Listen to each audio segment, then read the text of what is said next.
I'm really excited about today's video. It'll be the first in a series that I'm calling How to Play Ambient Guitar. We'll be looking at both basic and advanced concepts, things that I've learned over the years in terms of how to play ambient guitar. In today's episode, we're going to be looking at how to set up your rig for ambient swells. So, grab your guitar. Let's get down to it. Okay, in order to follow along with this tutorial, you're going to need several things. First thing will be an amp, either a real guitar amp, or if you're like me, an amp simulator or some kind of amp modeling unit, your choice. Next thing you'll need is actually optional. It's a compressor. And what you'll do is plug your guitar directly into the compressor. Second in the lineup is another optional effect pedal, and that would be an overdrive unit.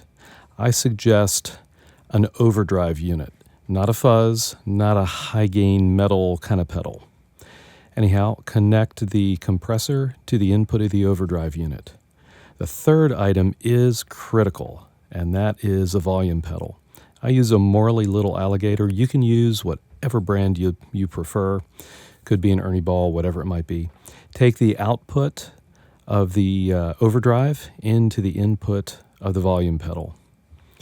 The fourth pedal is some type of delay unit. What you see here is a Strymon dig unit, but if you don't want to use something that elaborate, you could certainly use something simpler like a Boss digital delay. Again, your choice. Connect the input of the delay to the output of the volume pedal, and then take the output of your delay directly into the guitar amp or the amp simulator unit. All right, now that you've got everything set up, hooked up, ready to roll, let's get ourselves a guitar tone to start off with. First, use your amp or your amp simulator, your amp modeler to dial in a nice clean tone. Something like this.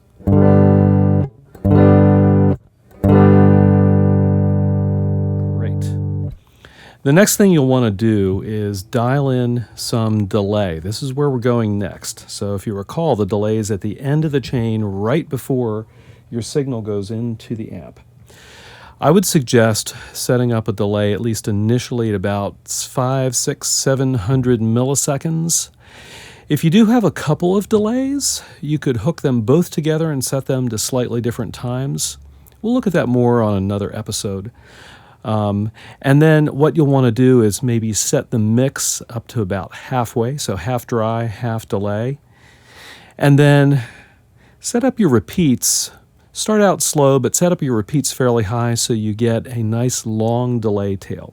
Here's the way I've got mine set up.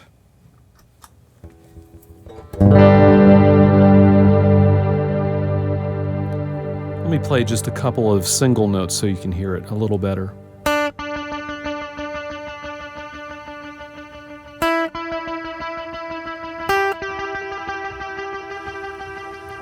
Now you might be thinking, hey, wait a minute, you have two delays, and I do because it's the dig. Let me turn down the second one so you can hear just the one delay.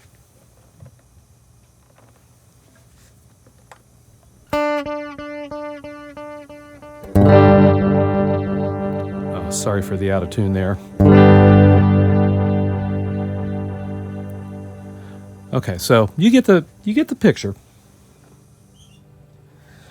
Next thing we're going to want to do is start playing around with our volume pedal. This is going to give us the swelling sound. So I'm going to pull the volume pedal down, and I'm going to play a chord and just bring up the volume pedal.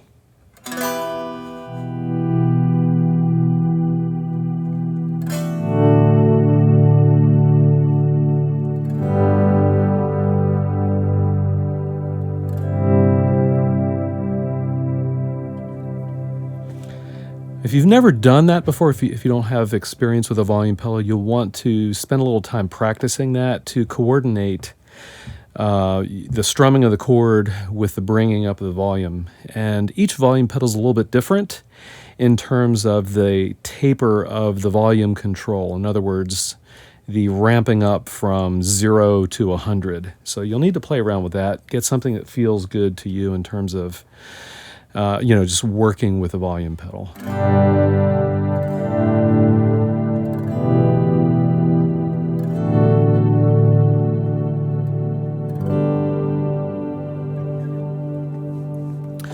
Once you've got that down, that's really the basics. What I like to do is very quickly show you a couple of options that can really kind of enhance the volume swell itself. So the first one is the compressor. I mentioned before that compressor's good to have. It is optional, but it's good to have. The reason why is a compressor can give your clean tone additional sustain. So if I just play a note without the compressor, whoop, there we go.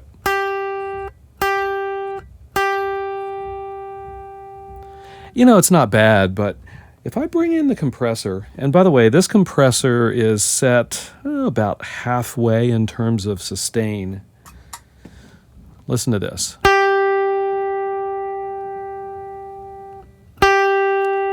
Hear how much fuller the note sounds for a longer period of time. So when you add in the delay and then do the volume pedal swell,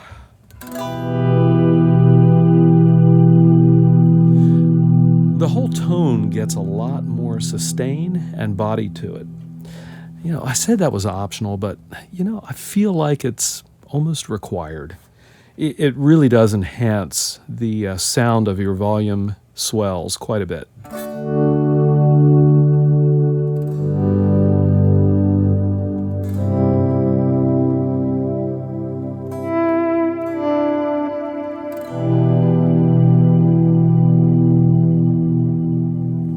Finally, the distortion, that truly is optional. You may not want a distorted tone in your volume swell, but if you do want something like that, it's pretty easy to add in. I suggest, as I suggested earlier, I don't think a fuzz pedal or some heavy-duty, full-on distortion pedal is necessarily the best choice. I prefer something that has a more subtle overdrive, like this J-Rocket Alan Holdsworth overdrive that I have on the floor here. But you may not have that model. You could use whatever you wish. Just listen to the tone I have dialed up. Let me turn off the compressor for a moment. So it's just a little bit of grit.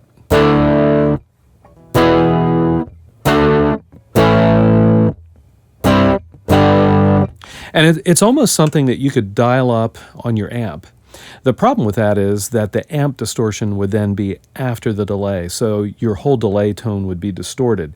You may not want that. I typically like a clean delay tone, so it's good to have the distortion earlier in the chain. Let me add in the compressor. And you can hear, again, there's a little more body, a little more sustain to the tone.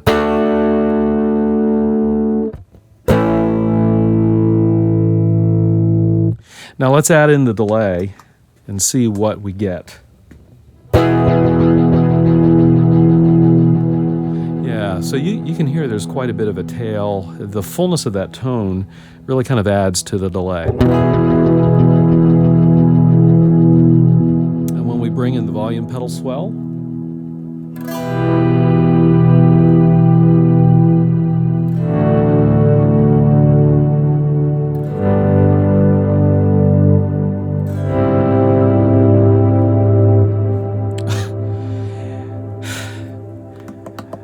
I think someday I'm going to learn how to play guitar. Sorry for that chord. There we go. All right, again, a slightly distorted tone is also good for playing lead lines with a volume pedal.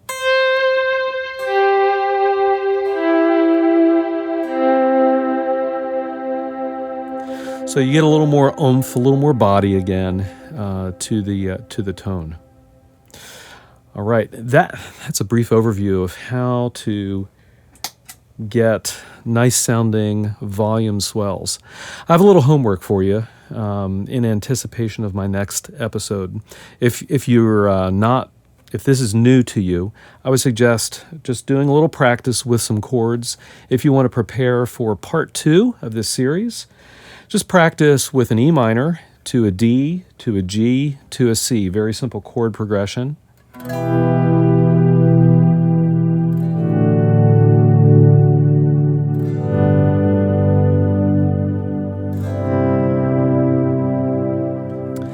And what we're going to do on the next episode is take that chord progression and work with it and see how it can be used to create even nicer sounding ambient swells.